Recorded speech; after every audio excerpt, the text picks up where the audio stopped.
Hello everyone, welcome to my channel. This is Mansi Rituri. So आज की video में हम बात करने वाले हैं थियरीज ऑफ वॉर पर, जिसमें हमारा जो मेन फोकस रहेगा वो रहेगा आइडियलिस्ट व्यू पर, रियलिस्ट व्यू और मार्क्सिस्ट एंड जस्ट वॉर पर। सो चलिए करते हैं वीडियो को स्टार्ट। देखो, जिस तरीके से किसी भी देश की नेशनल पॉलिसी में डिप्लोमेसी, प्रोपेगेंडा शामिल होता है, उसी तरीके से वॉर भी शामिल होता है, जिसका इस्तेमाल स्टेट की नेशनल ऑब्जेक्टिव, एस्पिरेशन और इंटरेस्ट को पूरा करने के लिए किया जाता है। सो बेसिकली इंटरनेशनल रिलेशंस को अगर हम समझने की अगर बात करें तो वॉर और पीस के क्वेश्चन को यहाँ पे सबसे ज़्यादा उठाया जाता है। ठीक है, सो चलिए अब चलते हैं आगे कि वॉर एक्चुअल में होता क्या है।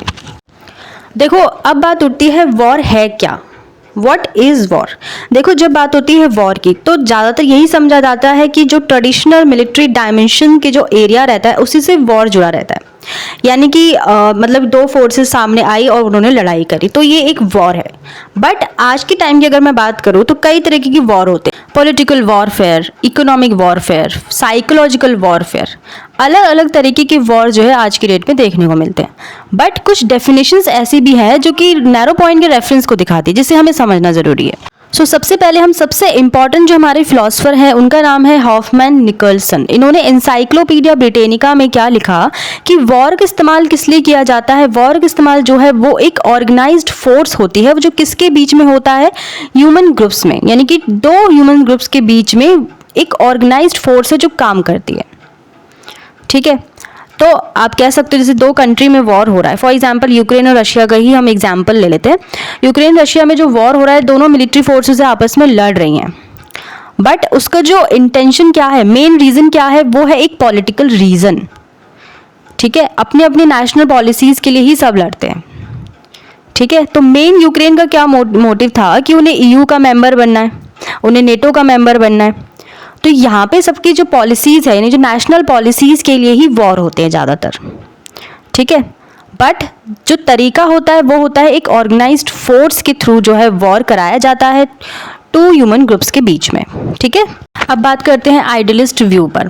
देखो, जो बेसिकली आइडियलिस्ट फिलोसफर्स हैं, आइडियलिस्ट थिंकर्स हैं, उनका क्या मानना है कि जब हम बात कर रहे हैं वॉर की, वॉर बिल्कुल अननेसेसरी होता है, क्योंकि जो ह्यूमंस होते हैं नेचुरल, अगर देखा जाए नेचुरली अगर हम देखें तो ह्यूमंस बहुत अच्छे होते हैं, लेकिन जब धीरे धीरे स्ट्रक्चर और इंस्टीट्यूशनल अरेंजमेंट जो है खराब दिखने लग जाती है किसी भी इंसान को, तो उनका बिहेवियर जो है बदलने लग जाता है। ठीक है, वो अग्रेसिव बनने लग जाता है, और जिसकी वजह से वॉर तो बिल्कुल भी टाला नहीं जा सकता। इसलिए हम पूरी तरीके से आइडियलिस्ट होके नहीं सोच सकते जब हम बात करें किसी भी वॉर की। ठीक है, तो वॉर को टाला नहीं जा सकता। एक ही तरीका जिससे वॉर टल सकता है वो है इंटरनेशनल लॉ को मानना। ठीक है, और शांति से हर एक मुद्दे को सुलझाया जाना, जिसकी वजह से वॉर रुक सकता है। ये किसका मानना है, आइडियलिस्ट थिंकर्स का।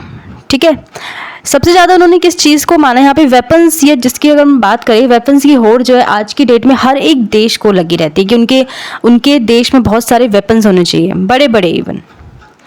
ठीक है, हर तरीके के उन्हें चाहिए होते हैं, तो इस पर भी सबसे ज़्यादा रोक लगाने की वो बात करते हैं। चलिए अब सबसे इंपॉर्टेंट व्यू की बात कर लेते हैं, जो कि हमारा है रियलिस्ट व्यू ऑफ वॉर। देखो, रियलिस्ट व्यू के बारे में हम ऑलरेडी बात कर चुके हैं और ये सबसे इंपॉर्टेंट है। इसी के साथ सबसे इंपॉर्टेंट क्या है, मॉर्गेंथु की जो 6 प्रिंसिपल्स उन्होंने बताए वो सबसे इंपॉर्टेंट है। तो रियलिस्ट व्यू को फिर से हम समझ लेते हैं। देखो, जब लीग ऑफ नेशन का फेलियर हो चुका था, जैसे कि मैं आपको पहले ही बताया, फर्स्ट वर्ल्ड वॉर हुआ, लीग ऑफ नेशन बनाया गया, किसके बेसिस पर, किस आइडियोलॉजी के बेसिस पर थी वो, आइडियलिस्ट आइडियोलॉजी, यानी कि पूरी तरीके से आदर्शवादी विचारधारा से बनी हुई थी लीग ऑफ नेशन, जो कि पूरी तरीके से फेल हो गई। तो यहाँ पे रियलिस्ट थिंकर्स का क्या मानना है, रियलिस्ट मतलब होता है जो रियलिटी को देखते हैं, राइट, रियल चीज़ों को देखना पसंद करते हैं, यानी कि जो प्रैक्टिकल सोचते हैं ज़्यादातर कि ऐसा नहीं ऐसा होना चाहिए। तो लीग ऑफ नेशन जो है वो पूरी तरीके से फेल हो गया। इसके बाद रियलिस्ट थिंकर्स का क्या मानना था, उन्होंने क्रिटिसाइज किया आइडियलिस्ट थिंकर्स को कि क्या मिला तुम्हें हमेशा आदर्शवादी बनके, क्योंकि सेकेंड वर्ल्ड वॉर तो हो ही गया, 20 साल बाद तुरंत आपकी जो आदर्शवादी जो मान्यताएं थी वो सब खत्म हो गया, सेकेंड वर्ल्ड वॉर हो गया, आप जैसे देख सकते हो। तो उनका क्या मानना था कि रियलिटी देखनी चाहिए, इसलिए रियलिस्ट व्यू सामने आया। ठीक है, जहाँ पे किस चीज़ की वो बात करें, अग्रेशन की, कॉन्फ्लिक्ट, वॉर, नेशनल सिक्योरिटी और नेशनल पावर की सबसे ज़्यादा वो फोकस रखते हैं इन चीज़ों पर। तो 6 प्रिंसिपल पर अब बात कर लेते हैं, जो कि हंस जे मॉर्गेंथु ने दिए थे। उनका सबसे पहले क्या मानना था कि पॉलिटिक्स की जब हम बात करें, सबसे पहले किसकी जड़ें जो है कहाँ पर है, ह्यूमंस में होता है। ह्यूमंस का नेचर, वो नेचर की बात कर रहे हैं, वो सेल्फ सेंटर्ड होता है, बहुत ज़्यादा सेल्फ इंटरेस्टेड रहता है, सेल्फ रिगार्डिंग रहता है ह्यूमंस का नेचर। यानी कि हर एक इंसान अपने बारे में सोचता है और ये गलत भी नहीं होता। तो पावर के पीछे हर कोई भागता है। सेकंड वो बात कर रहे हैं स्ट्रगल फॉर पावर की।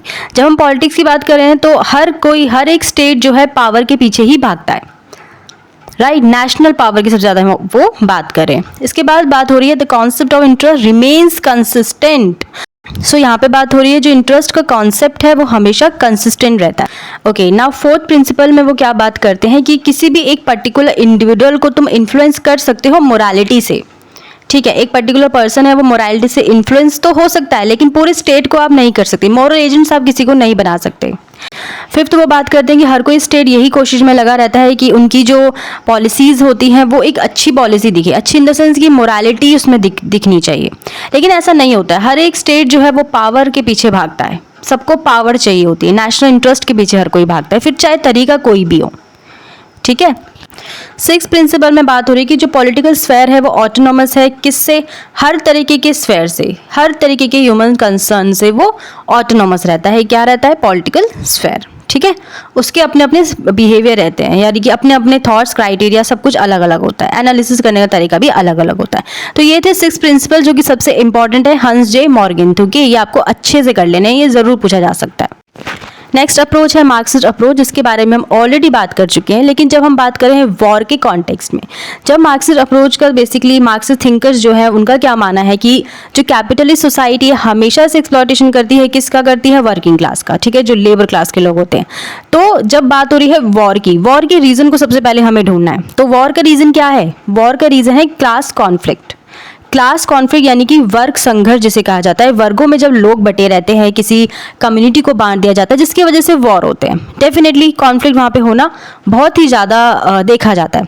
लेकिन उनका क्या मानना है कि यही जो है रियल कॉज है वॉर का, क्लास कॉन्फ्लिक्ट, जिसे हटाया जाना चाहिए और जो कैपिटलिस्ट सोसाइटी है उन्हें एक्सप्लॉयटेशन कंप्लीटली बंद कर देना चाहिए, जो वो वर्किंग क्लास का हमेशा से करते आए हैं, जिसकी वजह से वॉर होते हैं, ठीक है। ओके, अब बात करते हैं जस्ट वॉर की। देखो, जब बात हो रही है वॉर की तो वॉर को किस तरीके से जस्टिफाई किया जा सकता है, किन किन सर्कमस्टांसेस को देखते हुए? लीगल, एथिकल, मॉरल प्रिंसिपल या जस्टिफाई अग्रेशन के थ्रू? तो माइकल वॉल्जर ने प्रेजेंट की अपनी थियरी, जो अग्रेशन की थियरी, अग्रेशन की फॉर्म में की है। 6 प्रोपोजिशंस उन्होंने बताया। सबसे पहले उन्होंने क्या बताया है कि यहाँ पर कुछ इंटरनेशनल सोसाइटी है, यानी कि इंटरनेशनल सोसाइटी एग्जिस्ट करती है जो पूरी तरीके से इंडिपेंडेंट स्टेट से बनी होती है, ठीक है। तो ये स्टेट्स में, इन स्टेट्स में क्या होती है? सॉवरन स्टेट्स होते हैं ये बेसिकली, और ये स्टेट्स इंटरनेशनल सोसाइटी के प्राइवेट सिटीजन्स नहीं होते हैं। सेकंड वो बात करें कि इंटरनेशनल सोसाइटी में लॉ होते हैं जो स्टैब्लिश करता है राइट्स मेंबर्स के, ठीक है। लेकिन इन राइट्स से भी ऊपर कुछ चीज़ें हैं, वो क्या है? टेरिटोरियल इंटीग्रिटी और पॉलिटिकल सॉवरेनिटी की यहाँ पे बात हो रही है, ठीक है। थर्ड वो बात कर रहे हैं एनी यूज ऑफ फोर्स और imminent threat of force by one state against the political sovereignty और territorial integrity of another constituents aggression and is a criminal act. अगर कोई भी फोर्स किसी भी तरीके के रूल्स को तोड़ती, किसी की पॉलिटिकल सॉवरेनिटी पर अगर आँच आती है या टेरिटोरियल इंटीग्रिटी पर आँच आती है, तो वो एक क्रिमिनल एक्ट जो है माना जा सकता है।